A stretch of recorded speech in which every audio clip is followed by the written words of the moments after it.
quickly about what is good governance, why we should be interested in building M&E systems. I'll skip over a little bit the characteristics of good M&E systems. We've heard a lot of that already. And then I'll end up with some good practice principles. What is good governance? This is my personal view, not the view of my employer, but to my way of thinking, good governance, the function of the state, one of the primary responsibilities is social order and harmony. You want to encourage and protect citizenship, that is the legal, democratic, social rights of individuals and groups.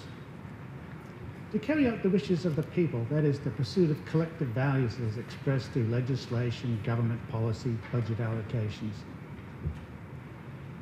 And to protect natural resources in the environment. So this is what I see personally as some of the key functions of the state.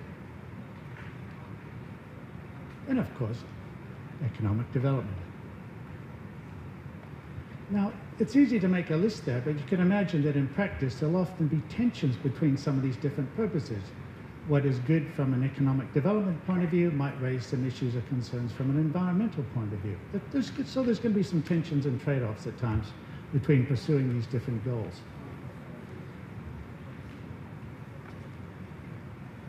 And from my perspective, the role of the executive government is to carry out the functions of the state that I've just outlined and to display responsible government. That is good governance, sound stewardship, protection of resources. This is just a simple model of what governance looks like at an agency level. At the center of the diagram, we have a governing body that has responsibility for leadership, control, strategy, and then various functions like performance monitoring, compliance, strategy, and so forth. I'll leave you that to read. So why build M&E systems? And this is really the heart of my message here. I mean, I love M&E and I think it's a great thing, but it's not actually an end in itself. M&E is a means to achieve other purposes. It's a way to, and governments do it because they believe M&E will help them to improve their governance or performance. In particular, during the 60s and 70s in Western countries in particular, we saw M&E being used to support planning and policy making, program improvements, managements. That was its function in the 60s and 70s. That was how it was used and thought of.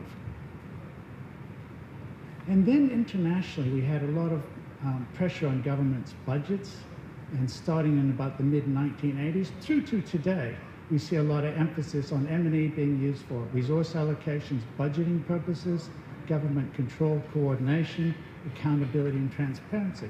Certainly in Australia, in the mid-1980s, they introduced what was called the Financial Management Improvement Program, and they asked each government agency to do self-evaluations.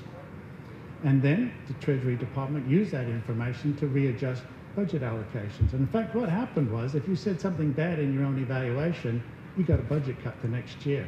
And after a couple of years of that, the government agencies sort of figured out what was going on, and then the actual nature of the evaluation reports changed, and people started saying, all my programs are good, there's not a problem.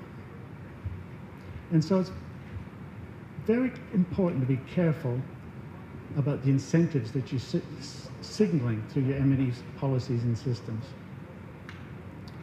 And this last one, participation by civil society, I personally believe it's a very underutilized aspect of M&E. There are very few countries that I'm aware of, but Colombia is one of them, where the president actually goes and has community meetings and takes the latest M&E performance indicators figures with them, and they have community discussions about what is this saying, how are we traveling, are we going as well as what we would like to be. I think this is very underutilized, though, generally. So what is the link between M&E and better governance? I think the bridge between the two is the concept of managing for results. That's what brings them together.